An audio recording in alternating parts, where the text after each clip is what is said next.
तो दोस्तों, जहाँ तक आप लोग कैसे हैं, जहाँ तक हमको लगता है कि आप लोग ठीक ही होंगे। और मैं कल पढ़ाई थी उदारवाद, मार्क्सवाद, ये सब टॉपिक मैं कल क्लियर कर चुकी थी। आज उससे आगे की टॉपिक पे आज मैं आई हूँ। और जहाँ तक है कि लग चुकी है तलब मंजिल की, अब खुद को आग में झोंक लेंगे। लग चुकी है तलब मंजिल की, अब खुद को आग में झोंक लेंगे। ये ठोकरें कहती है मारा जाएगा और हौसले कहते हैं देख लेंगे। तो ये मोटिवेशनल स्पीच रहता है। और जहाँ तक मेरा रहता है कि 5 मिनट का वीडियो है और 5 मिनट में आप बहुत कुछ 5 मिनट तो आप रील्स देख के बर्बाद कर सकते हैं। तो इस रिवाइज़ में भी आपको काम आ जाएगा। या तो आप पढ़े हुए तो रिवाइज़ में काम आएगा, ये नहीं पढ़े हुए तो आप एक टॉपिक बनाइए, एक कॉपी बनाइए, उसमें पूरा नोट्स करते जाइए अपना, और नोट्स भी बना लीजिए।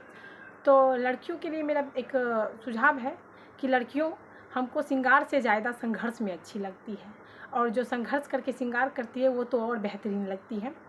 तो चलिए मैं अपनी टॉपिक पे आती हूँ। और जहाँ तक मेरा है, मैं अपनी टॉपिक पे आती हूँ। लोकतंत्र। लोकतंत्र का वास्तविक अर्थ है सरकार को चुनने की स्वतंत्रता या विकल्प।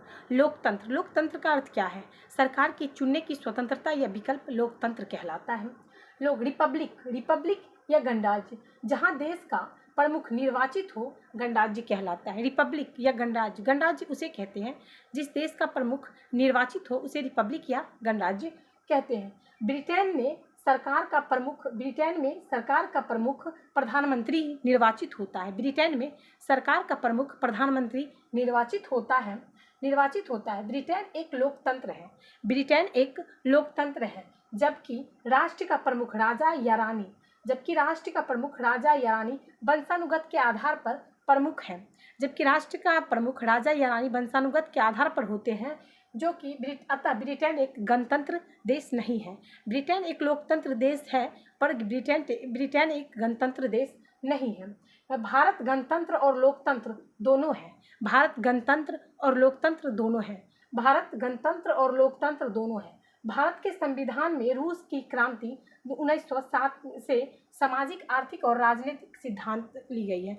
भारत के संविधान में रूस की क्रांति 1907 से सामाजिक, आर्थिक और राजनीतिक सिद्धांत है, जिसमें सामाजिक न्याय का अर्थ है समाज में न्याय की समानता करना, जो कि आर्टिकल्स 29 से आर्थिक न्याय की स्थापना करता है। आर्टिकल 29 आर्थिक न्याय की स्थापना करता है। संविधान में आर्टिकल 38, 29A, 41, 42, 46, 47 इट्स संविधान में आर्टिकल्स 38, 29A, 41, 42, 46, 47 इट्स सभी सामाजिक न्याय की स्थापना करता है। आर्थिक न्याय संसाधनों पर सभी का समान नियंत्रण। आर्थिक न्याय वो न्याय है जिसपे संसाधनों पर सभी का समान नियंत्रण हो, आर्थिक न्याय कहलाता है। आर्टिकल्स 29A और C आर्थिक न्याय पर दिया गया है। आर्टिकल 29A और C आर्थिक न्याय पर है। राजनीतिक न्याय, आर्टिकल 326 चुनाव लड़ने तथा वोट देने की अधिकार राजनीतिक न्याय है। राजनीतिक न्याय आर्टिकल 326 चुनाव लड़ने तथा वोट देने की अधिकार राजनीतिक न्याय है। राजनीतिक न्याय आर्टिकल 326 चुनाव लड़ने या वोट देने की अधिकार राजनीतिक न्याय है। स्वतंत्रता प्रस्तावना में स्वतंत्रता 5 प्रकार की होती है। प्रस्तावना में स्वतंत्रता 5 प्रकार की होती है, जबकि आर्टिकल्स में स्वतंत्रता 6 प्रकार की है। प्रस्तावना में स्वतंत्रता 5 प्रकार की ही होती है, जबकि आर्टिकल्स में स्वतंत्रता 6 प्रकार की है। स्वतंत्रता विचार, अभिव्यक्ति, विश्वास, धर्म और उपासना। स्वतंत्रता विचार, अभिव्यक्ति, विश्वास, धर्म और उपासना। विचार और अभिव्यक्ति आर्टिकल 19 में आता है। विचार और अभिव्यक्ति आर्टिकल 19, विश्वास, धर्म और उपासना 25, 26, 27, 28। विश्वास, धर्म और उपासना आर्टिकल 25, आर्टिकल 26, आर्टिकल 27 और आर्टिकल 28 में आता है। समानता प्रतिष्ठा और अवसर की क्षमता। प्रतिष्ठा आर्टिकल 15, 17, 18। समानता, प्रतिष्ठा और अवसर की समता। समानता में प्रतिष्ठा और अवसर आता है, जिसमें प्रतिष्ठा में 15, 17, 18 और अवसर में 16। आर्टिकल 16 हमें अवसर देता है, कोई चीज़ का अवसर प्रदान करता है। एकता देश के लोगों के मध्य सांस्कृतिक और मनोवैज्ञानिक लगाव एकता कहलाता है। एकता देश के लोगों के मध्य सांस्कृतिक एवं मनोवैज्ञानिक लगाव एकता कहलाता है। एकता अखंडता भौगोलिक जुड़ाव को अखंडता कहते हैं। भौगोलिक जुड़ाव को अखंडता कहते हैं। संविधान का भाग प्रस्तावना संविधान के भाग में कब से आया?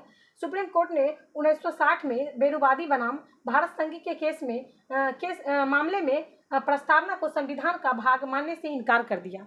सुप्रीम कोर्ट ने 1960 में बेरुवादी बनाम भारत संघ के केस के मामले में प्रस्तावना को संविधान का भाग मानने से इनकार कर दिया।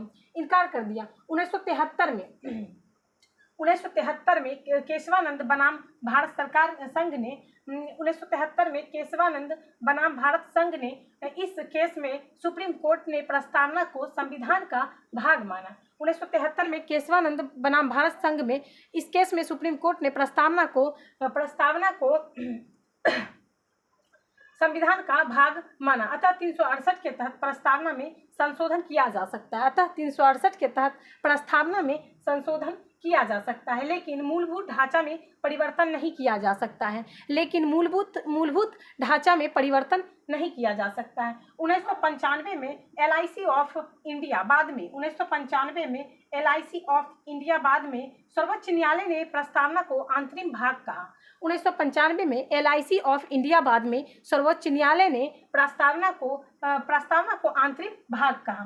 42वें संविधान संशोधन के माध्यम से प्रस्तावना 42वें संविधान संशोधन के माध्यम से प्रस्तावना में 1976 में समाजवादी, पंथ निरपेक्ष और अखंडता शब्द जोड़ा गया। 42वें संविधान संशोधन 1976 में प्रस्तावना में समाजवादी, पंथ निरपेक्ष और अखंडता शब्द जोड़ा गया।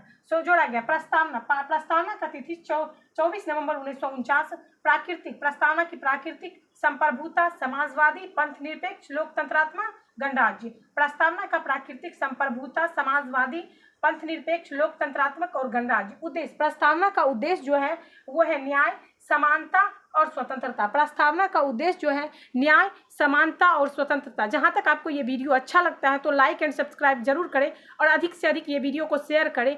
जय हिंद दोस्तों, आज का टॉपिक बस इतना ही।